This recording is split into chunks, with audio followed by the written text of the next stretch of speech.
Esto es Democracy Now!, democracynow.org, el informativo de guerra y paz. Soy Amy Goodman con Noemi Sheikh.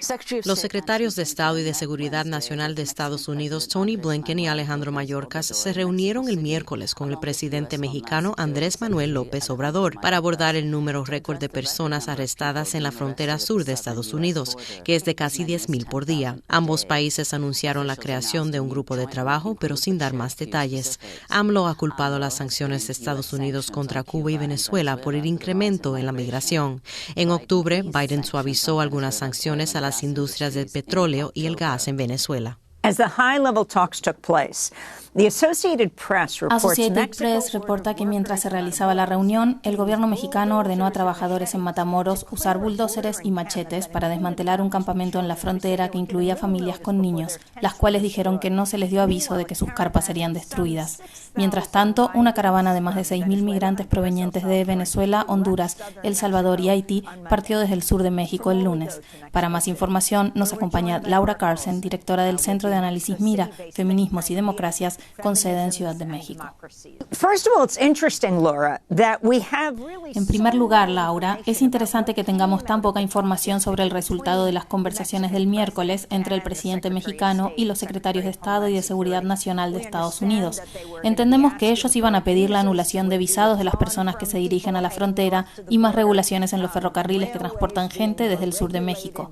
Hable de lo que conoce en este momento y de por qué cree que sabemos tan poco de lo que sucedió en la reunión.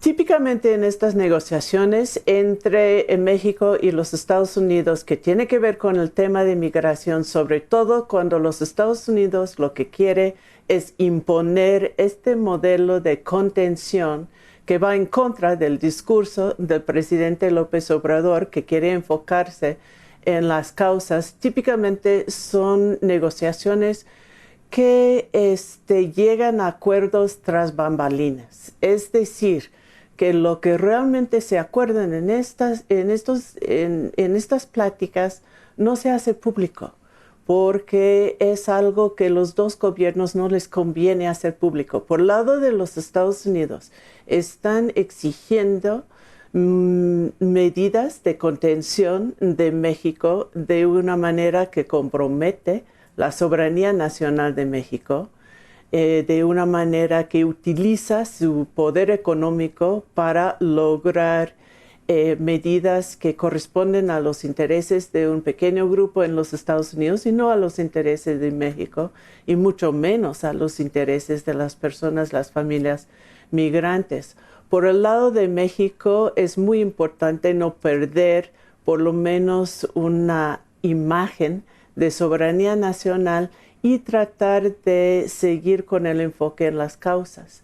Entonces, a estas alturas, el presidente López Obrador lo que quiere es lograr algunos puntos en una negociación que ha perdido desde el inicio, en el sentido de que con el cierre de las cruces, Estados Unidos está diciendo, nosotros podemos obligar a México a hacer lo que queramos, que es más retenes militares para control de migrantes, más agentes, ya son 32,000 agentes solo para control de migrantes en el país.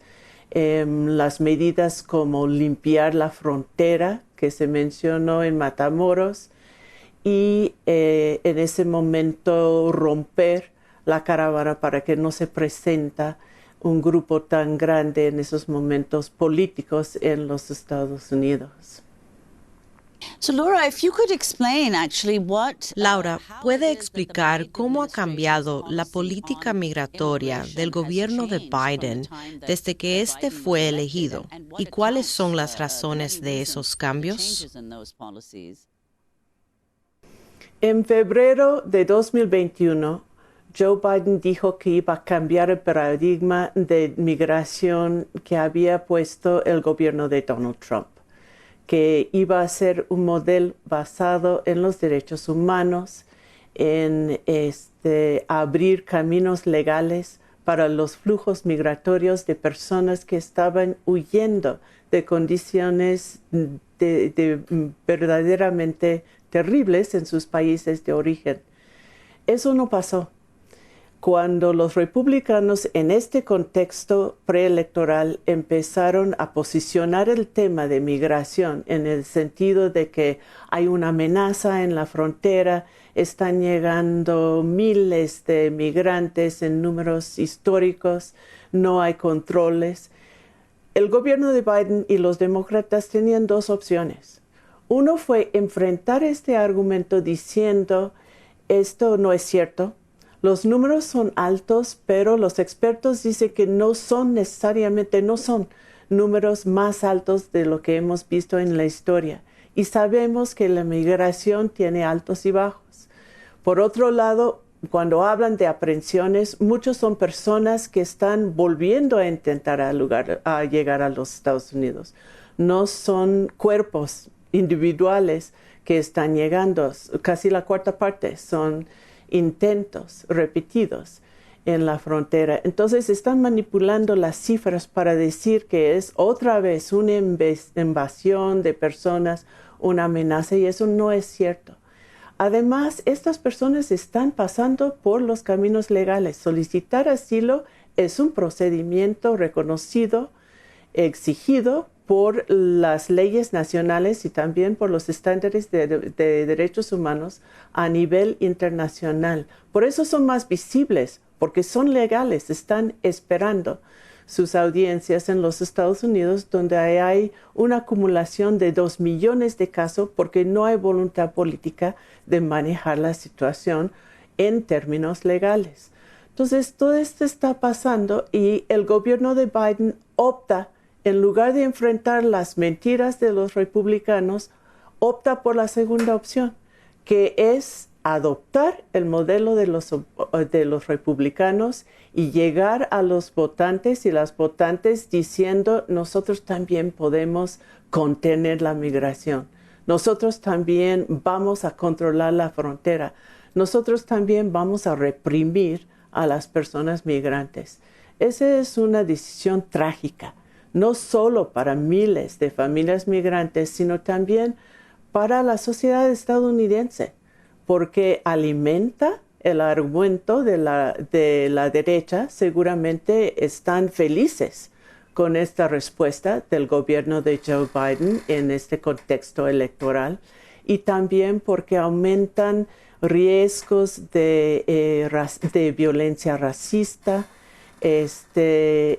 desintegración de comunidades si logran deportaciones masivas y una serie de vicios dentro de la misma sociedad estadounidense que van a llevar a impactos negativos para las mismas comunidades en los estados. En 2024 se realizarán elecciones presidenciales tanto en México en junio como en Estados Unidos en noviembre. ¿Qué tanto influye la política electoral en todo esto? Usted ha mencionado a los republicanos. Hay muchos demócratas progresistas que están muy enojados con Biden, que es de su propio partido, y dicen que el presidente está adoptando el discurso de deportación y detención de los republicanos y que no tiene en cuenta a los progresistas, que quieren adoptar un enfoque diferente. Muchos de ellos son congresistas de color. ¿Qué papel juega todo esto en México? ¿Y cuál es la situación política en México para Andrés Manuel López Obrador y para quien gane la próxima elección presidencial? El tema de migración no solo está dividiendo una postura republicana y una postura demócrata que cada vez parece más a la postura republicana, sino está dividiendo el Partido Demócrata en los Estados Unidos. Evidentemente, hay voces que estás haciendo exactamente lo contrario de lo que nos prometieron en la campaña al principio de tu periodo presidencial. Estás alimentando, como decía, estos argumentos republicanos, estás violando derechos humanos. Y por otro lado, en México, desgraciadamente, el problema es que el tema de migración, a pesar de que el sufrimiento humano es muy visible, aquí donde estamos a unas cuadras hay un campamento de migrantes haitianos, hondureños, venezolanos. Hemos ido varias veces a platicar con ellos. Están en una situación imposible, son familias enteras, mujeres y niños, mujeres que enfrentan la triple violencia en sus países, la violencia patriarcal, la violencia económica y la violencia de estado criminal, que están muy vinculados en estos países. Entonces, a pesar de esto, no es un tema en las elecciones de México. Parece que el partido del presidente Andrés Manuel López Obrador ya tiene una ventaja insuperable. No están muy preocupados por este hecho. Entonces, no hay mucha presión. Sin embargo, cuando se habla de un diálogo, hay opciones que pueden abrir caminos a otro modelo. Y es cierto que el presidente aquí en México lo que quiere ver es más ayuda para las economías en Centroamérica sobre todo y también en Sudamérica. Quiere ver, y el sur de México también, y quiere ver un modelo que empieza a reducir la migración forzada en lugar de siempre tener que reprimirlo una vez que la gente sale de sus hogares, que normalmente no es una decisión que cualquier familia toma a la ligera, ¿no? Entonces, si se abre un diálogo, lo que han anunciado en estas reuniones, lo importante es que se abra también a la sociedad civil, porque la situación que vemos aquí en México es si las personas migrantes pueden sobrevivir el viaje tan duro que tienen que emprender para ir de sus países hacia los Estados Unidos, es solo gracias a los esfuerzos de la sociedad civil. Son los albergues, son las organizaciones civiles de derechos humanos, de derechos migrantes, que realmente conocen la situación que estamos enfrentando. Y si no se incluye a estas personas, y también en los Estados Unidos ya hay quejas, se tiene que incluir los y las congresistas latinos y latinas, no están incluidos. No están incluidos personas que trabajan más directamente con migración. Entonces, si no se abra más ampliamente, no va a servir de nada. Ya se han anunciado este tipo de grupos de trabajo regionales y no han logrado soluciones. Y además porque en este modelo de contención, de reprimir en lugar de prevenir, nunca se va a llegar a una solución. And Laura, so if you could respond to what the Mexican president has called for. Laura, el presidente mexicano ha pedido el levantamiento de las sanciones contra Venezuela y Cuba. ¿En qué medida cree usted que las sanciones son responsables del aumento en el número de migrantes de ambos países? Venezuela, en particular, es un caso sorprendente. De una población de unos 32 millones de personas, 7 millones han huido desde el inicio de la crisis de refugiados en 2014, poco después de la llegada de Nicolás Maduro al poder en 2013. ¿Podría hablar sobre las causas de este aumento en el número de migrantes y sobre lo que dijo el presidente López Obrador y si eso podría generar cambios en las cifras de llegadas de migrantes?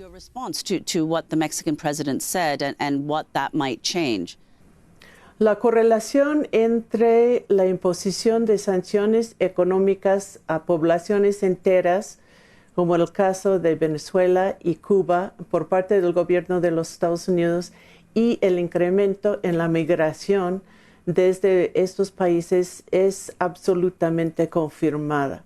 No existe ninguna duda. Se nota en la manera en que han ido incrementando año tras año desde la imposición de estas sanciones, y el gobierno de los Estados Unidos lo sabe.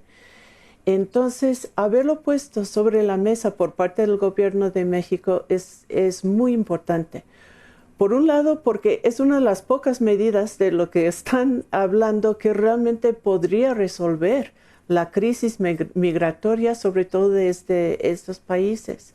Venezuela ya es el país número 1 en el número de aprehensiones en la frontera con los Estados Unidos, una situación que no existía hace 5 años.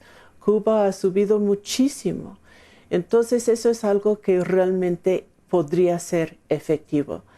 La otra, yo creo que punto muy importante de haber puesto las sanciones sobre la mesa es que es una manera de decir que Estados Unidos tiene que enfrentar su propia responsabilidad en la crisis migratoria. Es muy directa en el caso de las sanciones y el incremento de migración de estos países. Entonces hay una solución muy fácil que puede ser a su alcance si realmente tiene la voluntad política. Y hay muchos casos en que es más indirecto, pero muy claro también. Eso tiene que ver con los países en que las políticas neoliberales han empujado sobre todo a sectores vulnerables como poblaciones indígenas, como mujeres, como la comunidad LGBTQ, ¿no? Estas poblaciones han llegado a una situación límite en términos económicos y entonces migran. También por las violencias que han causado las guerras contra el narcotráfico que el gobierno de los Estados Unidos sostiene en nuestros países. Si se ve, en lugar de ver cómo frenar la migración, decir cómo podemos cambiar políticas nuestras que están causando la migración forzada desde estos países, eso sí sería un camino real a resolver lo que es la crisis de migración forzada en la región. ¿Puede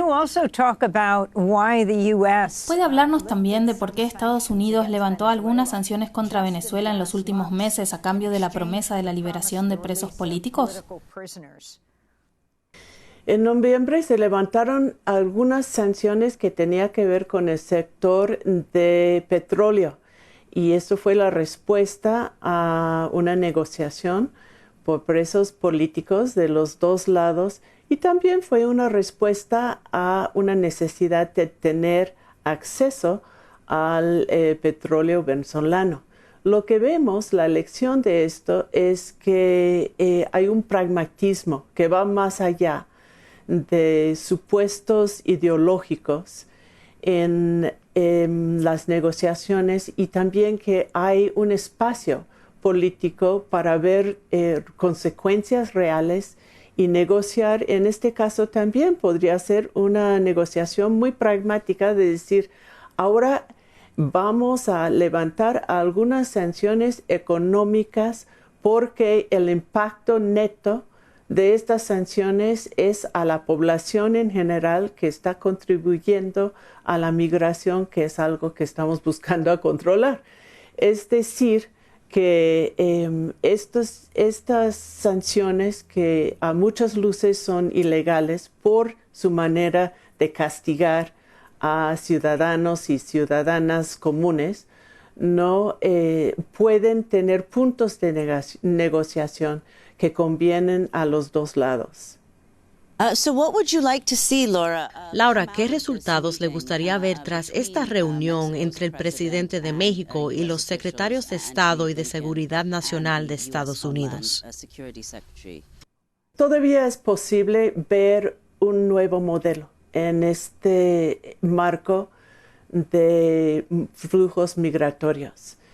Yo creo que algunos de los puntos que serían muy positivos si salieran de esta negociación son levantar o reducir las sanciones hacia Venezuela y Cuba por razones humanitarias y también por ser causa de la migración, el incremento de la migración, incrementar la inversión y el compromiso con los sistemas de asilo en lugar de buscar cómo restringirlos, darles el financiamiento, la ampliación que necesitan para que la gente que busca quedarse en los Estados Unidos porque tiene razón y lo que llaman miedo creíble, pueden hacerlo. Y también porque aquí en México hay cada vez más personas que están pidiendo asilo aquí en México.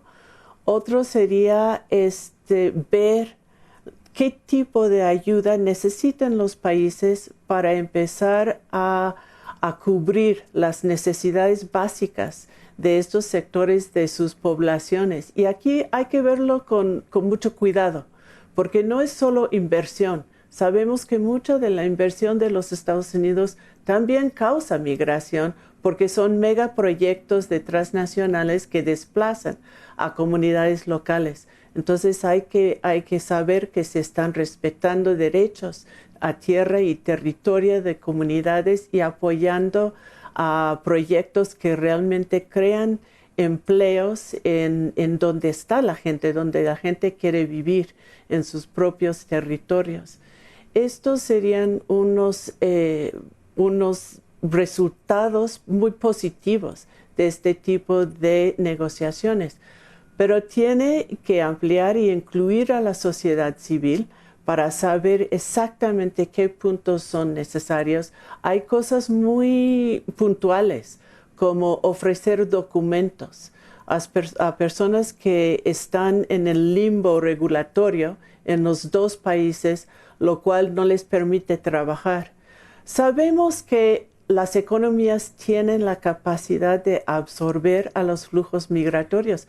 El Departamento de Trabajo en los Estados Unidos ya está dando la alerta de que hay vacíos, de que hay una escasez de mano de obra cada vez que intentan restringir más los flujos migratorios. La gente va allí porque saben que hay empleos. Si los republicanos dicen que el problema es que hay competencia, los migrantes compiten por empleos, está casi a empleo pleno en los Estados Unidos. Simplemente no es cierto estos argumentos. Entonces se tiene que empezar con una base de datos reales y desde allí viendo siempre los derechos humanos y el derecho a la movilidad humana, buscar soluciones duraderas.